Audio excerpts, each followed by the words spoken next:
Kia ora, boys and girls, welcome back to the channel. We're back to chapter 2 map 1, and we got a little bit of a different team here, a lot more of a mystic team, a lot more of a nullify power control team, because we're going to be dealing with a Hyperion boss, it looks like.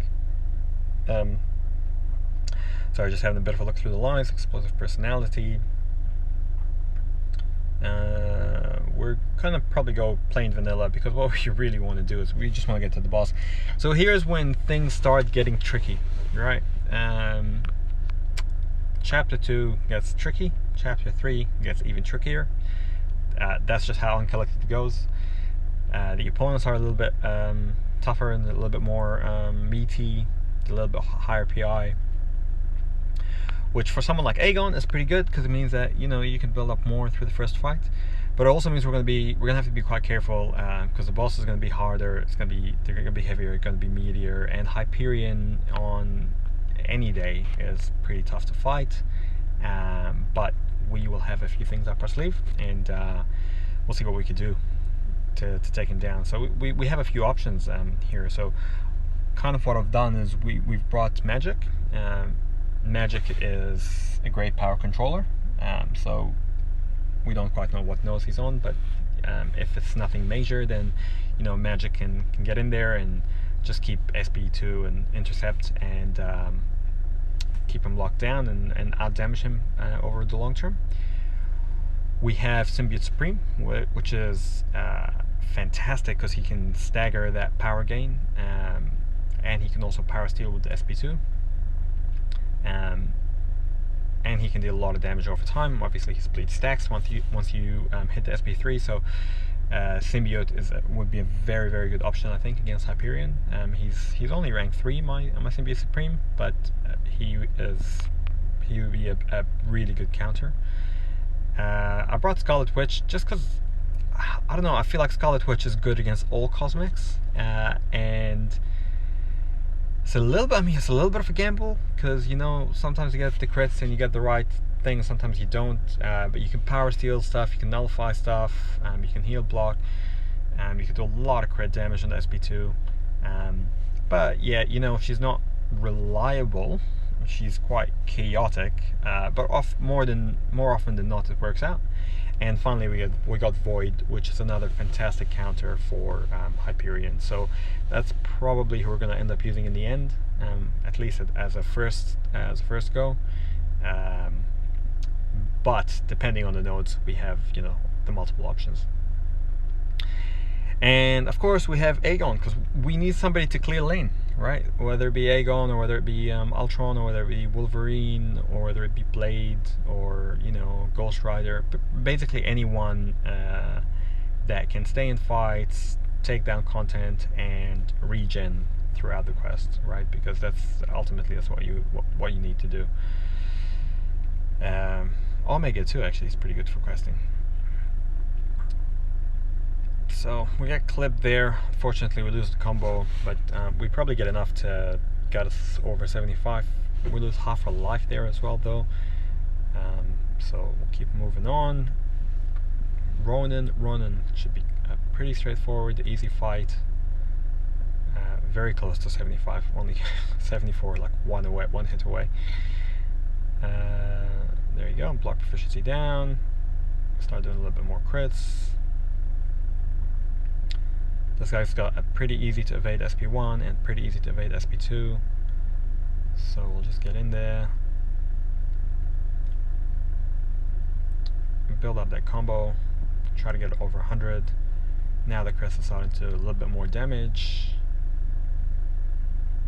There we go. We've gone from like 900 to 1800. Evade the SP again. And rinse and repeat. It's a pretty easy fight.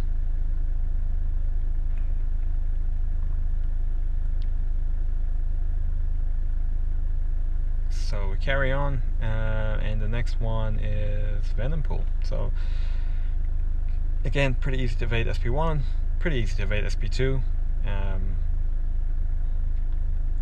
So let's carry on with that.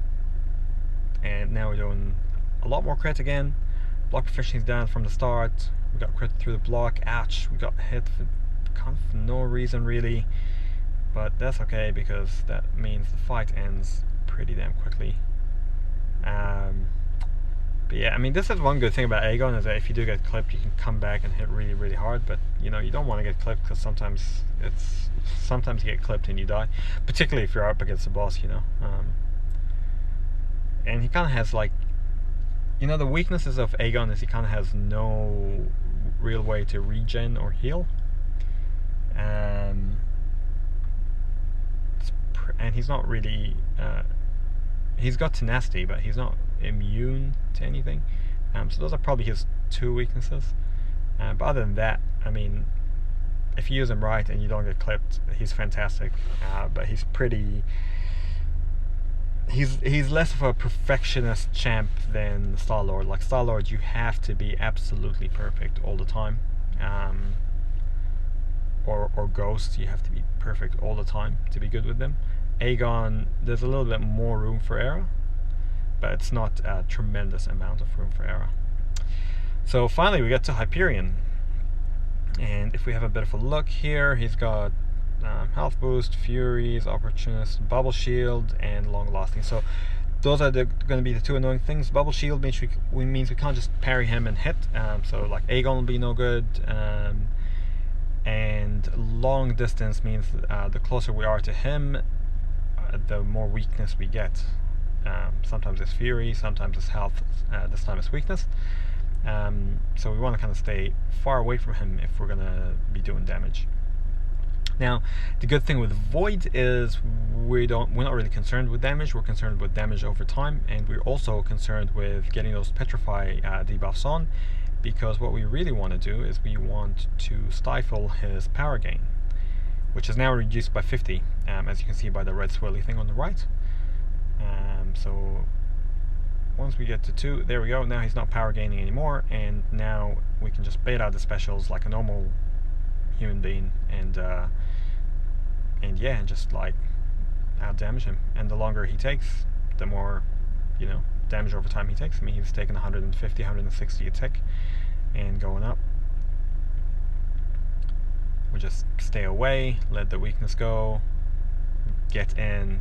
And the funny thing is, not the funny thing, but I mean, the unusual thing is, we don't actually want more than 2 Petrify debuffs. Like, we don't want him to power gain, but we don't over 3 and he starts reversing the power gain. That's actually kind of bad for us, because then we start having to parry him and intercepting, and we don't really want to do that.